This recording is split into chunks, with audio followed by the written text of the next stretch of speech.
ಚಿಕ್ಕವಿಂದ ನೋಡಿರೋಳಪ್ಪ. ಅವಳಿಗೆ ನನಗೆ ಭಾಳ ಒಂದೇ ಥರದ ಯೋಚನೆ ಮಾಡ್ತಾ ಇದ್ದಂಥವ್ರು. ಮತ್ತು ಅವಳು ಬೆಳೆದು ದೊಡ್ಡವಳಾದ್ಮೇಲೆ ಅವಳ ಎಲ್ಲ ತುಂಟಾಟಗಳು ಹೋಗಿ ತುಂಬ ಗಂಭೀರವಾದ ಹುಡುಗಿ ಆಗಿಬಿಟ್ಲು.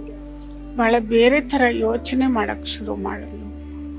ಅವಳ ಪತ್ರಿಕೆಯಲ್ಲಿ ಕೂಡ ಹಾಗೇ ಭಾಳ ಬೋಲ್ಡಾದ ಬರವಣಿಗೆಗಳು ಬರ್ತಾಯಿತ್ತು. ನಾನು ಹೇಳ್ತಾ ಇದ್ದೆ, ಇದು ಎಲ್ಲೋ ಹೋಗುತ್ತಾ ಇದು ಅಂತ ಅನ್ನಿಸ್ತಾ ಇತ್ತು. ನಾನು ಅಂದ್ಕೊಂಡ ಹಾಗೇ ಅದು ಅವಳನ್ನು ಬಲಿ ತಗೊಳ್ತು. ಅಂದರೆ ಅವಳು ಮಾಡಿರುವ ಕೆಲಸಗಳು ಉಳ್ಕೊಂಡಿವೆ. ಅವಳು ಬೆಳೆಸಿದ ಮಕ್ಕಳು ಇವತ್ತು ತುಂಬ ದೊಡ್ಡ ಕೆಲಸ ಮಾಡ್ತಾಯಿದ್ದಾರೆ. ಅವ್ರು ಮಾಡ್ತಾ ಇರುವ ಕೆಲಸಗಳು ಆಕೆಗೆ ತಲುಪ್ತಾ ಇದೆ ಅಂತ ನಾನು ಅಂದ್ಕೊಳ್ತೀನಿ. ಭಾಳ ವಿಶೇಷವಾಗಿ ಹೇಳೋದಾದರೆ ಇವತ್ತಿನ ಈ ಕ್ಷಣದ ಸಮಸ್ಯೆಗಳು ಹೇಗಿವೆ ಅಂತಂದರೆ, ಇವತ್ತು ಅವಳು ಇರಬೇಕಿತ್ತೇನೋ ಅನಿಸುತ್ತೆ. ಅವಳ ಹಂತಕರ ಕಂಡು ಹಿಡ್ದಿದ್ದಾರೆ, ಯಾರು ಕೊಲೆ ಮಾಡಿದವರು ಅನ್ನೋದು ಸಿಕ್ಕಿದವರನ್ನು ನ್ಯಾಯಾಲಯದಲ್ಲಿ ತಡ ಆಗಿದ್ದರಿಂದ ಹೊರಗಡೆ ಜಾಮೀನಿನ ಮೇಲೆ ಹೊರಗಡೆ ಕಳಿಸಿದ್ದಾರೆ. ಇದು ನಮಗೆ ಸ್ವಲ್ಪ ಕಷ್ಟ ಅನ್ನಿಸ್ತು. ನಾವು ಸಿದ್ದರಾಮಯ್ಯನವ್ರ ಹತ್ರ, ಮುಖ್ಯಮಂತ್ರಿಗಳ ಹತ್ರ ಹೋಗಿ ಕೇಳಿದಾಗ ಅವ್ರು ಹೇಳಿದರು, ನಾವು ವಿಶೇಷ ಕೋರ್ಟೊಂದನ್ನು ಮಾಡಿ ಅಂತ ಕೇಳಿದರು. ವಿಶೇಷ ಕೋರ್ಟನ್ನು ಮಾಡಬೇಕು ಅಂದರೆ ಬೇರೆ ಜಡ್ಜ್ಗಳು ಒಪ್ಕೋಬೇಕಂತೆ, ಅವರು ಒಪ್ಕೊಳ್ತಾ ಇಲ್ವಂತೆ.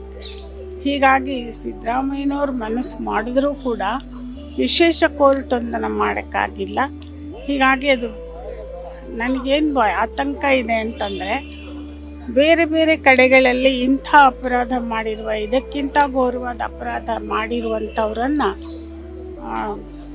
ಬಿಡುಗಡೆ ಮಾಡಿ ಅವರು ನಿರಪರಾಧಿಗಳು ಅಂತ ಬಿಡುಗಡೆ ಮಾಡಿರುವ ಪ್ರಸಂಗಗಳು ನಮ್ಮ ಎದುರುಗಡೆ ಇದೆ. ಅವೆಲ್ಲ ಇರುವಾಗ ನನಗೆ ಇವರು ಎಲ್ಲಿ ತಪ್ಪಿಸ್ಕೊಳ್ತಾರೋ ಅನ್ನುವಂಥ ಆತಂಕ ಇದೆ.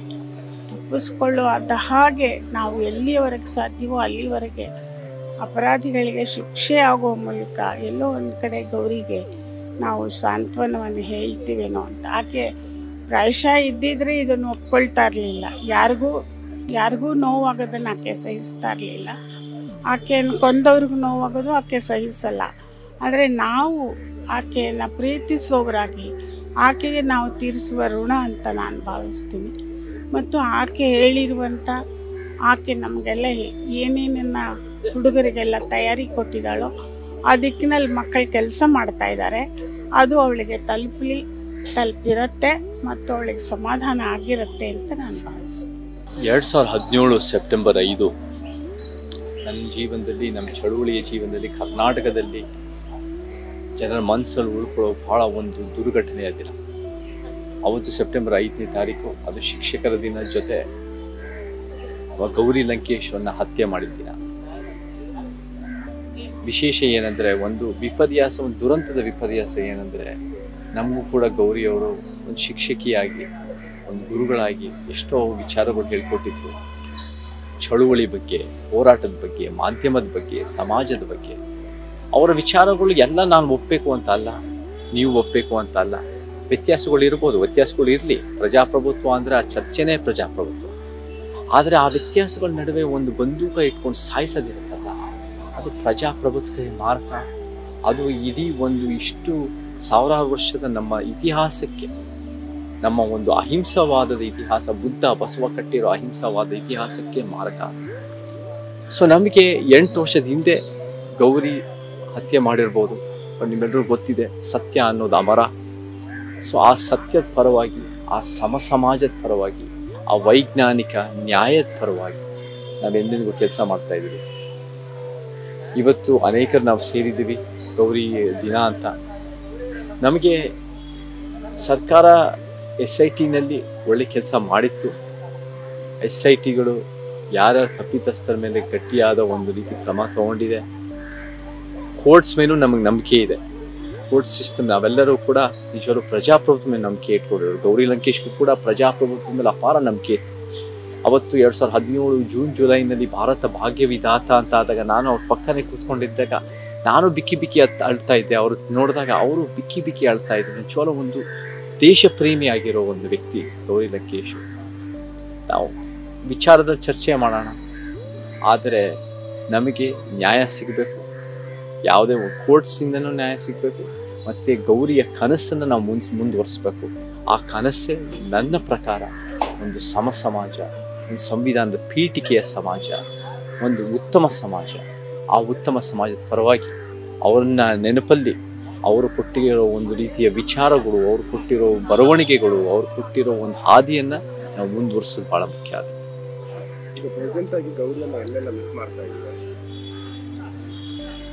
ಮೀಡಿಯಾದಲ್ಲಂತೂ ನಮಗೆ ಇವತ್ತಿನ ದಿನ ಗೌರಿಯವ್ರು ಬೇಕಾಗಿರುತ್ತೆ. ಮೀಡಿಯಾ ಎಥಿಕ್ಸ್ ವಿಚಾರದಲ್ಲಿ ಗೌರಿಯವ್ರು ನಮ್ಮೆಲ್ಲರಿಗೂ ಮಾದರಿ. ಅವ್ರ ತಂದೆಯವರು ಈ ಲಂಕೇಶು ನಮಗೆ ಮಾದರಿನೇ. ಗೌರಿ ಲಂಕೇಶು ಮೀಡಿಯಾ ಎಥಿಕ್ಸು ಎಷ್ಟು ಶ್ರಮಿಸಿದ್ದಾರೆ. ಇವತ್ತು ಅದೇ ಸೋಷಿಯಲ್ ಮೀಡಿಯಾ ವಿಚಾರದಲ್ಲಿ ದೊಡ್ಡ ಪ್ರಮಾಣದಲ್ಲಿ ಯಾವುದು ನಿಂದನಾತ್ಮಕ ಪದಗಳು, ಮಾತುಗಳು, ಯಾವುದು ಪರ್ಮಿಷನ್ನು, ಇವು ಬೇರೆ ಬೇರೆ ರೀತಿಯಲ್ಲಿ ಧರ್ಮಸ್ಥಳ ವಿಚಾರದಲ್ಲಿ ಫಂಡಿಂಗು, ಯೂಟ್ಯೂಬರ್ಸು, ಈ ಚರ್ಚೆಗಳು, ಮಾಧ್ಯಮದ ಚರ್ಚೆಗಳು ನಡೀತಾ ಇರುವಾಗ ಗೌರಿ ಅನ್ನೋರು ಭಾಳ ಮುಖ್ಯವಾಗಿರಬೇಕಾಗಿತ್ತು.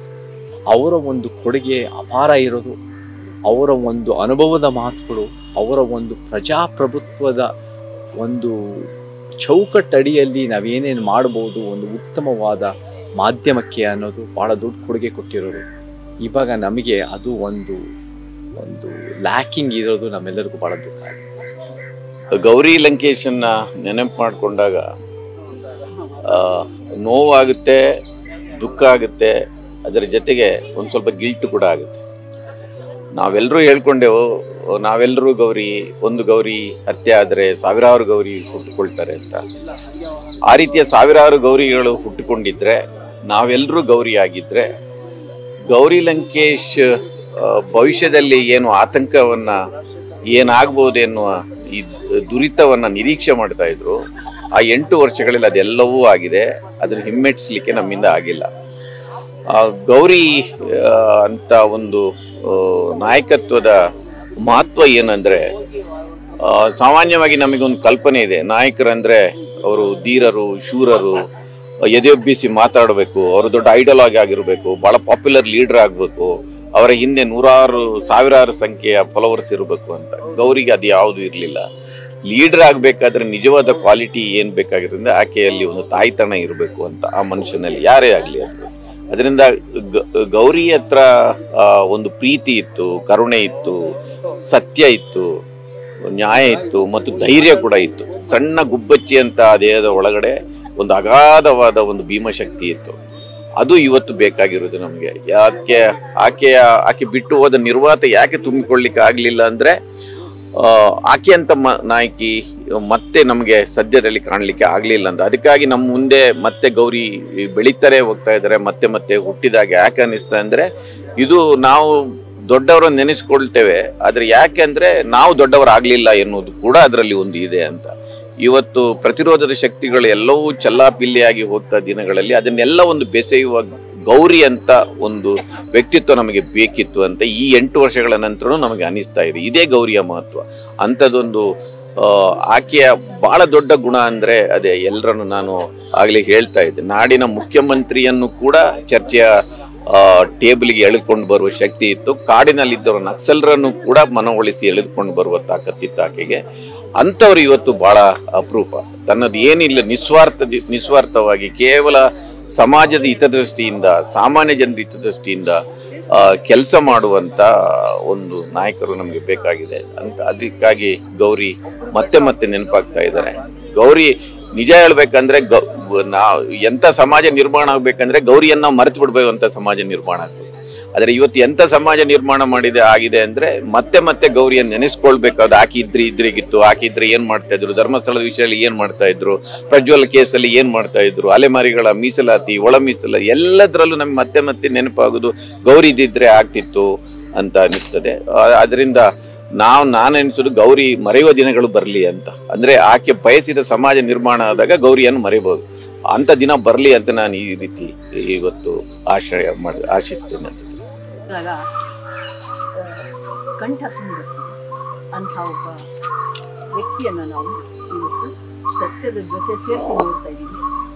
ಈ ಕಾರ್ಯಕ್ರಮ ಪ್ರತಿ ವರ್ಷ ಕೂಡ ನಡೀತದೆ. 5ನೇ ತಾರೀಕು ಗೌರಿ ಗುಂಡೇಟನ್ನು ಇವತ್ತಿನ ದಿನ ನಾವೆಲ್ಲ ಕೂಡ ಅದನ್ನು ಒಂದು ಪ್ರತಿಭಟನೆಯ ಹೋರಾಟದ ರೂಪದಲ್ಲಿ ಕಾಣ್ತಾ ಇದ್ದೀವಿ. ಬಂಧುಗಳೇ, ಒಬ್ಬ ಮನುಷ್ಯ ಹುಟ್ತಾನೆ ಸಾಯ್ತಾನೆ, ಆದರೆ ಅವನನ್ನು ನೆನ್ಪಿಡುವಂಥದ್ದು ಯಾವುದೂ ಇರಲ್ಲ. ಸಾಮಾನ್ಯವಾಗಿ ಇಂಥ ಕಲ್ಲುಗಳು ಬಿಟ್ಟರೆ ಬೇರೆ ಏನಿರಲ್ಲ. ಆದರೆ ಗೌರಿ ನಮ್ಮೆಲ್ಲರ ಮನದಲ್ಲಿ ಸದಾ ನೆಲೆಸಿರ್ತಾರೆ. ಇದಕ್ಕೆ ಕಾರಣ ಏನು? ಅವ್ರು ಎಷ್ಟು ಒಂದು ನಿಷ್ಠೆಯಿಂದ ಒಂದು ತತ್ವಕ್ಕೆ, ಸಿದ್ಧಾಂತಕ್ಕೆ ಬದ್ಧರಾಗಿ ನಡ್ಕೊಂಡ್ರು. ಅದು ಮುಂದಿನ ಪೀಳಿಗೆಗೆ ಇನ್ನೂ ಎಷ್ಟು ಕಾಲ ಆದರೂ ಕೂಡ ಗೌರಿಯನ್ನು ಮರೆಯುವ ಹಾಗಿಲ್ಲ. ಯಾಕೆಂದರೆ ಗೌರಿ ಜೊತೆಗೂ ಜನ ಇದ್ರು, ಗೌರಿಯ ಹಿಂದೆಯೂ ಇದ್ರು, ಅವರ ನಂತರದ ಪೀಳಿಗೆನೂ ಇತ್ತು. ಆದರೆ ಅವ್ರನ್ನ ಯಾರೂ ಕೂಡ ಅವರೆಲ್ಲರನ್ನೂ ಮೀರಿಸುವಂಥ ಒಬ್ಬ ದಿಟ್ಟೆಯಾಗಿ, ಸತ್ಯ ಪ್ರತಿಪಾದಕಿಯಾಗಿ, ಬಂಡಾಯದ ಒಂದು ಕುಸುಮವಾಗಿ ಸದಾ ಗಮಗಮಿಸ್ತಾ ಇರ್ತಾರೆ. ಅವರನ್ನು ನಾವು ಎಂದೂ ಮರೆಯೋ ಹಾಗಿಲ್ಲ. ಅವರ ತತ್ವವನ್ನು, ಅವರು ನಡೆದ ಹಾದಿಯಲ್ಲಿ ನಾವೆಲ್ಲ ನಡಿಬೇಕಾಗಿದೆ. ಇವತ್ತು ಏನೇನು ಅನಾಹುತಗಳು ಘಟಿಸ್ತಾ ಇದ್ದಾವೆ ಅವೆಲ್ಲವನ್ನು ಅವ್ರು ಹೇಗೆ ಧೈರ್ಯದಿಂದ ಜನಗಳ ಮುಂದೆ ತಂದ್ರು, ಹಾಗೆ ಯಾವ ಮುಲಾಜಿಗೂ ಒಳಗಾಗದೆ, ಯಾರೋ ಒಂದು ಹಂಗಿಗೂ ಒಳಗಾಗ್ದೇನೆ, ಯಾವುದು ನ್ಯಾಯ ಯಾವುದು ಸತ್ಯ ಇದೋ ಅದಕ್ಕಾಗಿ ನಾವು ನಮ್ಮ ಎದೆಗೆ ಗುಂಡೆ ಬಿದ್ರೂ ಚಿಂತೆ ಇಲ್ಲ ಅನ್ನೋ ರೀತಿಯಲ್ಲಿ ನಾವು ಇವತ್ತು ಸತ್ಯ ಶೋಧಕರಾಗಿ ಮುಂದೆ ಹೋಗಬೇಕಾಗಿದೆ. ಗೌರಿ ಅದೇ ಸಂದೇಶವನ್ನು ಕೊಡ್ತಾ ಇದ್ದಾರೆ. ನಾವು ಅದಕ್ಕೆ ಬದ್ಧರಾಗಿರೋಣ. ಇವತ್ತು ಅವರಿಗೆ ನಮ್ಮೆಲ್ಲರ ಹೃತ್ಪೂರ್ವಕ ಶ್ರದ್ಧಾಂಜಲಿಗಳನ್ನು ಅರ್ಪಿಸೋಣ. ನಮಸ್ಕಾರ. ಪ್ರತಿ ಸರಿ ಕಣ್ಣಲ್ಲಿ ಕಣ್ಣಿಟ್ಟೆ ಮಾತಾಡ್ದಂಗೆ ಅನಿಸ್ತದೆ. ಆಫೀಸ್ಗೆ ಹೋದ್ರು ಅಷ್ಟೇ, ಗೌರಿಮಡಿ ಆಫೀಸ್ಗೆ ಹೋದ್ರು ಕೂಡ ಬಂದ್ರ ಅಂತ ಹೇಳ್ದಂಗೆ ಅನಿಸ್ತದೆ. ಹಾಲೊಳಗೆ ಕಾಲಿಡುತ್ತೆ ಅಂತ. ಪ್ರತಿ ಸರಿ ಇಲ್ಲಿ ಬಂದಾಗ ಮನಸ್ಸಲ್ಲಿ ಒಂದೇ, ನನ್ನ ಮನಸ್ಸಲ್ಲಿ ಬರೋದು ಒಂದೇ ವಿಚಾರ, ಗೌರಿಗೆ ಇದ್ದಿದ್ರೆ ಏನು ಮಾಡ್ತಿದ್ರು ಅನ್ನೋದೇ ಪ್ರತಿ ವರ್ಷ ಬಂದಾಗಲೂ ಅದೇ ಕಾಳ್ತದೆ. ನನ್ನ ಪ್ರಕಾರ ಗೌರಿಗೆ ಇದ್ದಿದ್ರೆ ಏನು ಮಾಡ್ತಿದ್ರು ಅಂತ ಹೇಳಿದ್ರೆ ಸದ್ಯಕ್ಕೆ ಸಿದ್ದರಾಮಯ್ಯ ಜೊತೆ ಜಗಳಾಡ್ತಿದ್ರು ಅಂತ ನನಗೆ ಅನಿಸ್ತದೆ. ಸೊ ವಿಶೇಷವಾಗಿ ಅಲೆಮಾರಿಗಳ ವಿಚಾರ ತಗೊಂಡು ಭಾರಿನೇ ಜಗಳ ಆಡ್ತಿದ್ರು. ಈಗ ಹಿಂಗೆ ಮಾಡಬಾರ್ದಾಗಿತ್ತು ನೀವು ಅನ್ನೋ ವಿಚಾರವನ್ನು ಮಾಡ್ತಿದ್ರು. ಬರೀ ಜಗಳಾಡ್ ಮಾತ್ರ ಅಲ್ಲ, ನನ್ನ ಪ್ರಕಾರ ಎಲ್ಲ ಸಮುದಾಯಗಳ ನಡುವೆನೂ ಕೂಡ ಒಂದು ಸಹಮತ ಏರ್ಪಡಿಸ್ಲಿಕ್ಕೆ ಪರದಾಡ್ಕೊಂಡು ಓಡಾಡಿದ್ರು. ಎಲ್ಲ ಲೀಡರ್ಸ್ನ ಭೇಟಿಯಾಗಿರೋದು ಎಲ್ಲ ಸಮುದಾಯದಲ್ಲಿ. ಅದಾಗ್ತಿತ್ತೋ ಬಿಡ್ತಿತ್ತೋ ಬೇರೆ ಪ್ರಶ್ನೆ. ಆದರೆ ನಮಗೆ ಆ ಶಕ್ತಿ, ಆ ಛಾತಿ ಇಲ್ಲ. ಸೊ ಅಳಕ ನಾವು ಹೊಡೆದ್ರೆ ನಮ್ಮ ಮಾತು ಕೇಳಲ್ಲ ಅಂತನೋ ಒಟ್ಟು ಏನೋ ಗೊತ್ತಿಲ್ಲ, ನಮ್ಮ ಕೈಯಿಂದ ಅದು ಆಗ್ತಾ ಇಲ್ಲ. ಬಟ್ ಅವ್ರಿದ್ರೆ ಖಂಡಿತ ಮಾಡಿರೋರು. ಎಲ್ಲ ಸಮುದಾಯ ಲೀಡರ್ಸ್ನ ಕಂಡು ಅಲೆಮಾರಿಗಳಿಗೆ ಹಿಂಗೆ ಕೈ ಬಿಡಂಗಿಲ್ಲ. ಎಲ್ಲರೂ ಸೇರಿ ಬರ್ರಿ ಎಲ್ಲ ಕೂತ್ಕೊಂಡು ಏನೋ ಒಂದು ಸಂಧಾನ ಸೂತ್ರ ಮಾಡೋಣ ಅಂಥೇಳಿ ಆ ಕಡೆ ಸಿದ್ದರಾಮಯ್ಯ ಜೊತೆನೂ ಜಗಳಾಡಿರೋದು, ಕನ್ಸರ್ನ್ ಕ್ಯಾಬಿನೆಟ್ ಮಿನಿಸ್ಟರ್ಸು ಭೇಟಿಯಾಗಿ ಅವ್ರ ಜೊತೆನೂ ಜಗಳಾಡಿರೋದು, ನಮ್ಮ ಎಲ್ಲ ಹೋರಾಟಗಾರರ ಜೊತೆನೂ ಕೂಡ ಓಡಾಡಿರೋದು. ಅಲೆಮಾರಿಗಳು ಮಾತ್ರ ಹಿಂಗೆ ಬೀಜಲ್ಲಿ ಕುಂದಿರಿಸ್ತಿರ್ಲಿಲ್ಲ, ಇಷ್ಟು ದಿವಸ ಹಿಂಗೆ ಕುಂದ್ರಾಗಿ ಬಿಡ್ತಿರ್ಲಿಲ್ಲ ಅಂತ ನನಗೆ ಅನಿಸ್ತಾ ಇದೆ. ಇವರು 3 ಜನನೂ ಕೂಡ, ಗೌರಿ ಇರ್ಬೋದು, ಕೆ ಸುಬ್ಬಯ್ಯ ಇರ್ಬೋದು, ದೊರೆಸ್ವಾಮಿ ಅವ್ರನ್ನ ಎಷ್ಟು ಸರಿ ಮಿಸ್ ಮಾಡ್ಕೊಳ್ತೀವಿ ಹೋರಾಟದಲ್ಲಿ ಅಂತ ಹೇಳಿದ್ರೆ, ಅವರಿದ್ದಿದ್ರೆ ಒಂದು ವಾರ 10 ದಿವಸದಲ್ಲಿ ಕ್ಲಿಂಚ್ ಆಗಬೇಕಾಗಿರೋ ಹೋರಾಟನ ನಾವು 6 ತಿಂಗಳು ಒಂದೊಂದು ವರ್ಷ ಮಾಡಬೇಕಾಗಿ ಬಂದಿದೆ. ಯಾಕಂದ್ರೆ ಅವರೆಲ್ಲ ನಮ್ಮೆಲ್ಲರ ಪರವಾಗಿದ್ದರು ಹೋಗಿ ಜಗಳಾಡಕ್ಕೆ ಆಳುವವರ ಜೊತೆ. ಸೊ ಆ ಒಂದು ದೊಡ್ಡ ಶಕ್ತಿ ನಮಗೆ ಇಲ್ದಂಗಾಗಿದೆ. ಈ ಧರ್ಮಸ್ಥಳದ ವಿಚಾರನೂ ಕೂಡ ಹಿಂಗೆಲ್ಲ ಸೇರಿ ಮಣ್ಣಕ್ಕ ಸುಲಭವಾಗಿ ಬಿಡ್ತಿದೆ ಗೌರಿದ್ದಿದ್ರೆ. ಅದನ್ನ ಹೆಂಗಾದ್ರೂ ಮಾಡಿ ಮತ್ತೆ ಅದನ್ನು ತರಲಿಕ್ಕೋಸ್ಕರ ಭಾರಿ ಪರದಾಟ ಮಾಡಿರೋದು. ಈಗ ಜೈಲಿಗೆ ಸುಮಾರು ಸರಿ ನನ್ನ ಪ್ರಕಾರ ಇದ್ದಿದ್ರೆ ಒಂದು 5-6 ಸರಿ ಆದರೂ ಜೈಲಿಗೆ ಓಡಿರೋದು. ಮಕ್ಕಳಿಗೆಲ್ಲ ಅಲ್ಲಿರೋ ಜೈಲಲ್ಲಿ, ಕಾಡಿಂದ ಬಂದು ಜೈಲಲ್ಲಿರೋ ಮಕ್ಕಳಿಗೆಲ್ಲ ಹಣ್ಣು ಗಿಣ್ಣು ತಗೊಂಡು, ಬಟ್ಟೆ ಎಲ್ಲ ತಗೊಂಡು ಹೋಗಿ ಕೊಟ್ಟು ಮಾತಾಡಿಸಿ, ಮತ್ತೆ ಯಾಕಿನ್ನೂ ಮಾಡ್ತಾ ಇಲ್ಲ, ಯಾಕಿನ್ನೂ ಅವ್ರು ಒಳಗಿದ್ದಾರೆ, ಬೇಗ ಅವ್ರು ಹೊರಗೆ ಕರ್ಕೊಂಬನ್ನಿ, ಅದಕ್ಕೆ ಸರ್ಕಾರ ಏನು ಮಾಡಬೇಕು ಅಂತೇಳಿ ಎಲ್ಲರ ಹತ್ರನೂ ಕೂಡ, ಅಧಿಕಾರಿಗಳ ಹತ್ರ, CM ಹತ್ರ, ಎಲ್ಲರ ಹತ್ರನೂ ಕೂಡ ಜಗಳಾಡ್ಕೊಂಡು ಓಡಾಡಿರೋದು. ಬಿಹಾರದ ಎಲ್ಲ ಹೋರಾಟಗಾರರ ಜೊತೆ ಇಷ್ಟೊತ್ತಿಗೆ ಎಷ್ಟು ಸಾರಿ ಫೋನ್ ಮಾಡಿರ್ತಿದ್ರು ಗೊತ್ತಿಲ್ಲ. ಈ SIR ಬಂದ್ಮೇಲಂತೂ ಅವರು ಸುಮ್ಮನೆ ಕೊಡ್ತಿರ್ಲಿಲ್ಲ. ಸರಣಿ ಬರೆದಿರೋರು. ಮೋಸ್ಟ್ಲಿ ಮೊನ್ನೆ ಪಾಟ್ನಾ ರ್ಯಾಲಿ ನಡೀತಲ್ಲ, ಅದಕ್ಕೆ ಹೋಗಿರೋದು. ಪಾಟ್ನಾ ರ್ಯಾಲಿಯಲ್ಲಿ ಹೋಗಿ ಅಲ್ಲಿದ್ದು ಅಲ್ಲೆಲ್ಲರನ್ನೂ ಕೂಡ ಮಾತಾಡಿ, ತೇಜಸ್ವಿ ಯಾದವ್ನ, ರಾಹುಲ್ನ ಎಲ್ಲ ಕೂಡ ಭೇಟಿ ಮಾಡಿ ಅಲ್ಲೆಲ್ಲ ಕೂಡ ಏನೋ ಒಂದು ಮಾಡಿ ಒಟ್ಟು ಏನಾದರೂ ಮಾಡಬೇಕು ಅಂತ ಚಡಪಡಿಸಿರೋರು. ಅವ್ರು ನಮ್ಮ ಜೊತೆ ಇದ್ದಾರೆ ಇಲ್ಲ ಎರಡೂ ಅನಿಸ್ತಿರ್ತದೆ. ಖಂಡಿತ ಇದ್ದಾರೆ. ಹಂಗಾಗೇನೆ ಇವತ್ತು ಏನು ನಾನು ಗೌರಿ, ನಾವೆಲ್ಲ ಗೌರಿ, ಅವತ್ತು ಏನು ನಿನಾದ ಬಂತು ಅವತ್ತು ಬರೀ ಆ ಕ್ಷಣದ ನಿನಾದವಾಗ ಅದು ಇಲ್ಲ. ಅದು ಆ್ಯಕ್ಚುಲಿ ಅದು ನಿಜವಾಗ್ಲೂ ಕೂಡ ಅದು ವಾಸ್ತವವಾದಂತಹ ನಿನಾದ. ಅದು ಹಂಗೇನೆ ಆಯಿತು. ಅವಾಗ ಹಂಗೆ ಮೀಡಿಯಾದಲ್ಲೂ ನೋಡಬೇಕು ಅಂತ ಹೇಳಿದ್ರು ಕೂಡ ಅವಾಗ ಎಲ್ಲ ಮಾಧ್ಯಮ ಒಂದು ಶರಣಾಗ್ತಿದ್ದಂಥ ಕಾಲಘಟ್ಟ, ಎಲ್ಲ ಕುಸಿತಾ ಇದ್ದಂಥ ಕಾಲಘಟ್ಟ, ಅವರೆಲ್ಲ ಮಾಧ್ಯಮಗಳನ್ನು ದೋಚ್ಕೊಳ್ತಿದ್ದಂಥ ಒಂದು ಕಾಲಘಟ್ಟ. ಆವಾಗ ಗೌರಿ ಅಂತವರು ಇನ್ನೂ ಕೆಲವರೇ ದಿಟ್ಟ ಪತ್ರಕರ್ತರು ಮಾತ್ರನೇ ಬಡದಾಡ್ತಾ ಇದ್ರು, ಜಾಸ್ತಿ ಒಂದು ದೊಡ್ಡ ವಯಸ್ಸಿರಲಿಲ್ಲ.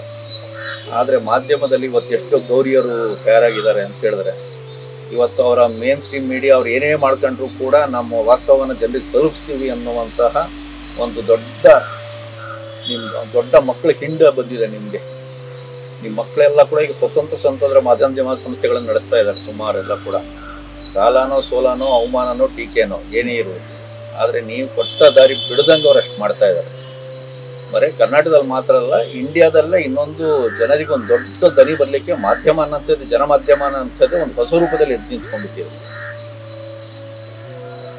ಅದೇ ರೀತಿಯಲ್ಲಿ ಹೋರಾಟಗಳು ಕೂಡ ಏನು ಕಡಿಮೆ ಆಗಿಲ್ಲ. ದಿಟ್ಟ ಹೋರಾಟಗಳು ನಿಧಾನಕ್ಕೆ ಎಲ್ಲ ಒಟ್ಟುಗೂಡಿ ಹೋರಾಟ ಮಾಡೋಂಥದ್ದು. ನೀವೇನು ಬಯಸ್ತಿದ್ರಿ ಒಟ್ಟುಗೂಡಿ ಹೋರಾಟ ಮಾಡಬೇಕು ಅಂತ ಹೇಳಿ ಆ ಹೋರಾಟಗಳು, ಗಟ್ಟಿ ಹೋರಾಟಗಳು ಇವೆಲ್ಲವೂ ಕೂಡ ರೂಪುಗೊಳ್ತಿದೆ. ನಾವಂತೂ ನಿಮ್ಮನ್ನು ಮಿಸ್ ಮಾಡ್ಕೊಳ್ತೀವಿ, ಮುಂದೆ ಖಂಡಿತ ಗೊತ್ತು, ಮುಂದೆ ಇನ್ನು ತುಂಬ ಮಿಸ್ ಮಾಡ್ಕೊಳ್ತೀವಿ. ಯಾಕಂದರೆ ಮುಂದಿನ ದಿನಗಳು ಈಗಿದ್ದಂಗೂ ಅಲ್ಲ, ಭಾಳ ದೊಡ್ಡ ಷಡ್ಯಂತ್ರನೇ ನಡೀತಾ ಇದೆ. ಈ ಬಿಹಾರದ್ದು ಇದೆಲ್ಲ ಏನು ಮಾಡ್ತಾರೆ ಕಣ್ ಕುಂಟು. ಇನ್ನು ಅವರೇನು ಪ್ರಜಾತಂತ್ರನ ಅಷ್ಟು ಬಗ್ಗೆ ಬಿಡೋಗ್ತಾರಲ್ಲ, ಅದನ್ನು ನಾಶ ಮಾಡಬೇಕು ಅಂತ ಅವ್ರು ಪಣ ತೊಡ್ತಾರೋ. ಹಂಗಂತೇಳಿ ಜನನೇ ಏನು ಸುಮ್ಮನಿರಲ್ಲ, ದೊಡ್ಡ ಚಂಡಮಾರುತನೇ ಇರ್ತದೆ. ಬಟ್ ಈ ಸಂದರ್ಭದಲ್ಲಿ ನಿಮ್ಮ ಅಗತ್ಯ ನಮ್ಗೆ ಇನ್ನೂ ಹೆಚ್ಚಿತ್ತು, ಇನ್ನೂ ತುಂಬಾ ಹೆಚ್ಚಿತ್ತು. ನಮ್ಮ ಪ್ರಯತ್ನ ನಾವು ಮುಂದುವರಿಸ್ತೀವಿ. ಹೋರಾಟದ ಒಡನಾಡಿಗಳೇ, ಗೌರಿ ಕೇವಲ ಲಂಕೇಶ್ವರ ಪುತ್ರಿಯಾಗಿ ಉಳಿದಿಲ್ಲ, ಇಡೀ ಲೋಕದ ಹುತಾತ್ಮರಾಗಿ ಜನರ ಒಂದು ಭಾವನೆಗಳನ್ನು ಪರಿಚಯಿಸ್ತಕ್ಕಂಥ ಗೌರಿ ಆಗಿದ್ದರಿಂದ ಇವತ್ತು ಸ್ಮಶಾನದಲ್ಲೂ ಅವ್ರನ್ನ ನೆನೆಸ್ತಾ ಇದ್ದೀವಿ.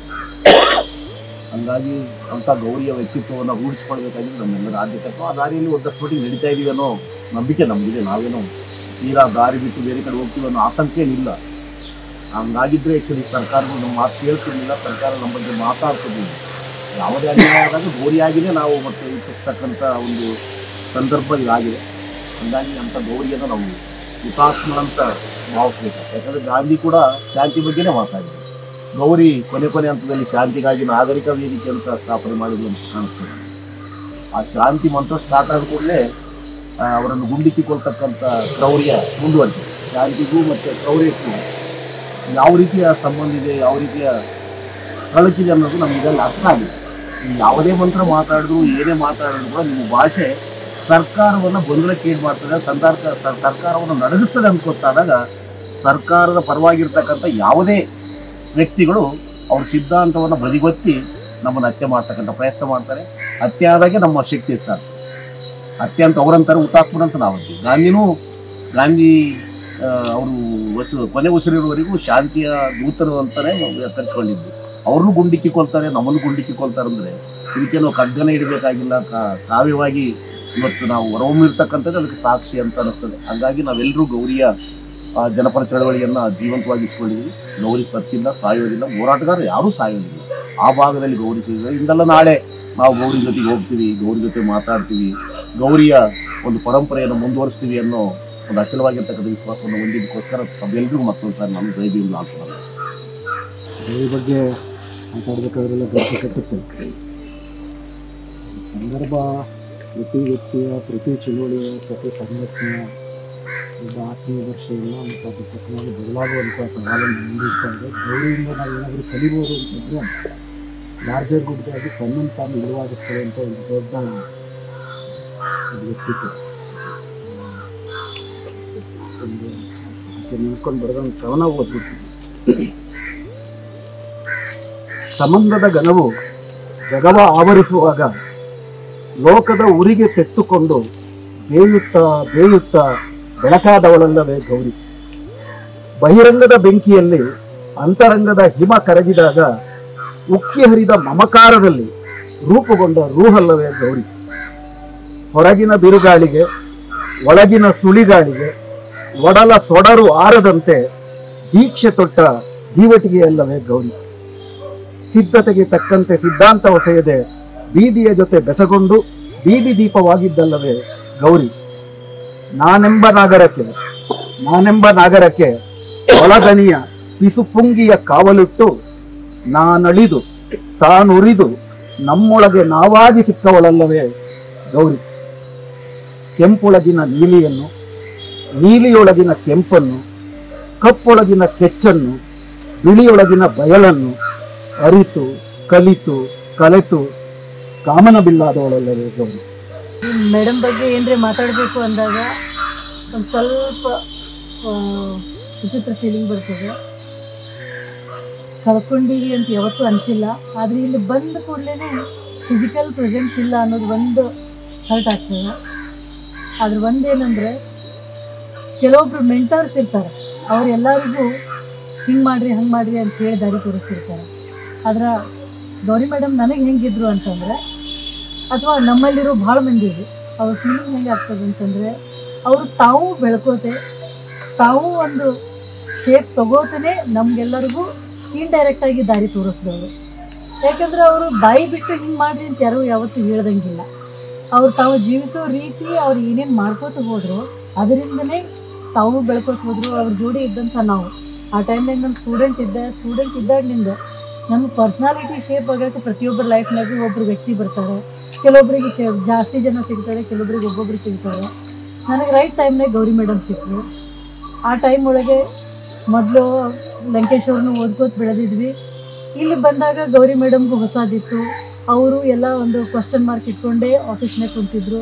ಆ ಟೈಮ್ನಾಗ ನಾನು ಅವ್ರಿಗೆ ನೋಡಿದಾಗ ನಾನಿನ್ನು ಲಾ ಸ್ಟೂಡೆಂಟ್ ಇದ್ದೆ. ಬಟ್ ಅವ್ರ ಜೋಡಿ ಇದ್ದಂಗೆ ಅವ್ರು ಮಾಡೋದನ್ನ ನೋಡ್ಕೋತ ಹೋದಂಗೆ ನಂದು ಒಂದು ಪರ್ಸ್ನಾಲಿಟಿ ಒಳಗೆ ಒಂದು ಚೇಂಜ್ ಮಾಡುವಂಥ ಪ್ರಯತ್ನ ನಾ ಮಾಡ್ಕೋತ ಹೋದೆ. ಬಟ್ ಈ ಎಲ್ಲ ಪ್ರೊಸೆಸ್ ಒಳಗೂ ಕಲಿಯೋದಿನ್ನ ಭಾಳ ಅದ. ಒಂದು ನಾವು ಡಿಫ್ರೆನ್ಸ್ ಇವತ್ತಿನ ಟೈಮ್ನಾಗೆ ಗೌರಿ ಮೇಡಮ್ ಬಗ್ಗೆ ವಿಚಾರ ಮಾಡುವಾಗ ತಿಳ್ಕೊಳ್ಳೋದು ಏನಂದರೆ, ಮೊದಲಿಂದ ನಾವು ನೋಡ್ಕೊತ ಬಂದೀವಿ, ಎಲ್ಲರೂ ಎಲ್ಲ ರೀತಿ ಮಾತಾಡಿದರು. ಆಗಲೇ ಸರ್ ಹೇಳಿದರು ಏನಂದರೆ, ಕೋಮುವಾದಿಗಳಕ್ಕಿಂತ ಸೌಹಾರ್ದ ಬಯಸೋರು ಜಾಸ್ತಿ ಅದಾರ, ಕೆಟ್ಟದನ್ನು ಬಯಸೋರ್ಕಿಂತ ಜಾಸ್ತಿ ಒಳ್ಳೆಯದನ್ನು ಬಯಸೋರು ಅದಾರ. ಇದೆಲ್ಲನೂ ಐತಿ. ಆದ್ರೆ ಪ್ರಾಬ್ಲಮ್ ಏನಾಗತ್ತದ ನಮ್ಗೆ ಅಂತಂದರೆ, ಹೊರಗಿನ ಶತ್ರುಗಳು ನಮ್ಮ ದೇಶಕ್ಕೆ ಬಂದಾಗ ಏನಾಗಿತ್ತು, ಈಸಿಯಾಗಿ ನಮಗೆ ಅವ್ರು ಎಲ್ಲಿ ಹೊಡಿಲಾಕತ್ತಿದ್ರು ಅನ್ನೋದು ಕಣ್ಣಿಗೆ ಕಾಣಿಸಾಕತ್ತಿತ್ತು. ಅಲ್ಲಿ ನಮಗೆ ಪ್ಯಾಚ್ ಮಾಡೋಕೆ ಒಂದು ದಾರಿ ಇತ್ತು. ಇಂತಿಂಥ ಅದನ್ನು ಪ್ಯಾಚ್ ಮಾಡಿದರೆ ನಾವು ನಮ್ಮ ದೇಶ ಕಟ್ಬೋದು ಅಂತ. ಆದರೆ ಇವತ್ತಿನ ಟೈಮ್ನಾಗ ಹೆಂಗಾಗ್ಯದಂದ್ರೆ, ನಮ್ಮನ್ನು ಒಡೆಯಕತ್ತವರು ನಮ್ಮವರೇ ಅದ. ಅವರಿಗೆಲ್ಲರಿಗೂ ನಮ್ಮ ವೀಕ್ನೆಸ್ಗಳು ಗೊತ್ತದಾವೆ. ನಮ್ಮನ್ನು ಒಳಗೆ ಇದ್ದು ನಮ್ಮ ವೀಕ್ನೆಸ್ಸನ್ನು ತಿಳ್ಕೊಂಡು ನಮ್ಮನ್ನು ಅವರು ಒಡೆಯಕತ್ತದಕ್ಕೆ ನಮಗೆ ಎಲ್ಲಿ ಬೆರಕು ಬಿಡಾಕತ್ತದ ಅನ್ನೋದು ನಮಗೆ ಕಾಣಲಾಗಿದೆ. ಈ ಬಿರುಕುಗಳನ್ನು ನಾವು ಮುಚ್ಚಬೇಕು ಅಂತಂದರೆ ಸಿಕ್ಕಾಪಟ್ಟೆ ಪ್ರಯತ್ನ ಮಾಡಬೇಕು. ಈ ಪ್ರಯತ್ನ ಮಾಡಬೇಕು ಅಂತಂದರೆ ನಾವು ದೊಡ್ಡ ಬಿರುಕು ಏನದ ಅದಕ್ಕಷ್ಟೇ ಗಮನ ಕೊಟ್ಟು ನಮ್ಮ ನಡುವಿರುವಂಥ ಸಣ್ಣ ಬಿರುಕು ಎಲ್ಲಾನು ಒಳಗೊಳ್ಳುವಂಥ ಒಂದು ಸಣ್ಣ ಪ್ರಯತ್ನ ಮಾಡಬೇಕು. ಇಲ್ಲಿ ನಮ್ಮ ಈಗೋಗಳಾಗಲಿ, ನಮ್ಮ ವ್ಯಕ್ತಿತ್ವಗಳು, ಡಿಫ್ರೆನ್ಸ್ ಆಫ್ ಒಪಿನಿಯನ್ಗಳು ಏನೇ ಇದ್ರು ಪ್ರಾಬ್ಲಮ್ ಬರೋದು ಏನಂದ್ರೆ, ಒಂದು ದೊಡ್ಡ ಅಜೆಂಡಾ ಅಂತ ಇಟ್ಟಾಗ ಒಡಿಬೇಕಾದವರು ಈಸಿಯಾಗಿ ಜನರನ್ನು ಒಗ್ಗೂಡಿಸ್ತಾರೆ. ಅಲ್ಲಿ ಅವರು ಈಸಿಯಾಗಿ ಇಂಥ ಒಂದು ಅಜೆಂಡಾನ ತೋರಿಸ್ಬಿಡ್ತಾರೆ. ಆದರೆ ಇಲ್ಲಿ ಸೌಹಾರ್ದ ಬಯಸೋ ಸಂಖ್ಯೆ ಜಾಸ್ತಿ ಇದ್ರೂ ಸಹಿತ ಎಲ್ಲರಿಗೂ ಒಂದು ಒಪಿನಿಯನ್ ಡಿಫ್ರೆನ್ಸ್ ಆಗಿ ನಮ್ಮೊಳಗೆ ಒಂದು ನಾವು ಒಗ್ಗಟ್ಟು ತರಕ್ಕೆ ಪ್ರಯತ್ನ ಮಾಡುವಂಥ ಅವಶ್ಯಕತೆ ಇವತ್ತು ಭಾಳ ಅದ.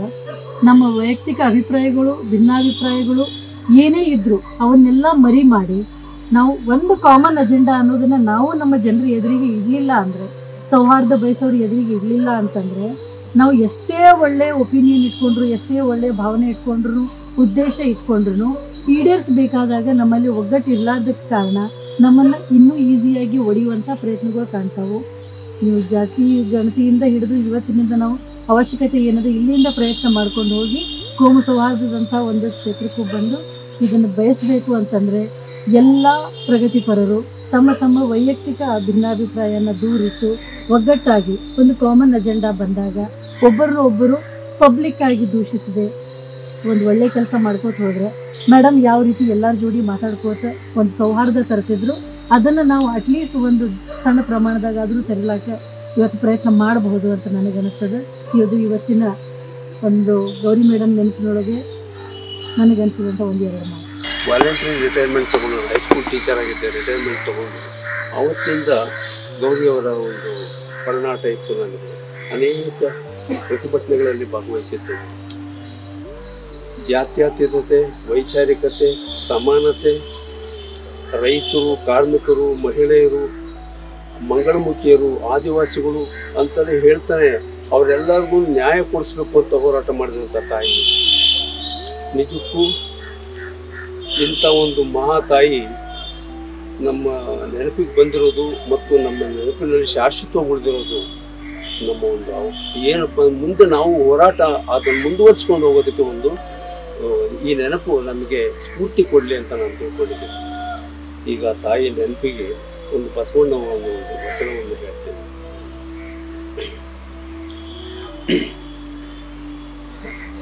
ಇವನಾರವ ಎಂದೆನಿಸದಿರಯ್ಯ, ಇವನಮ್ಮವ ಎಂದೆನಿಸಯ್ಯ,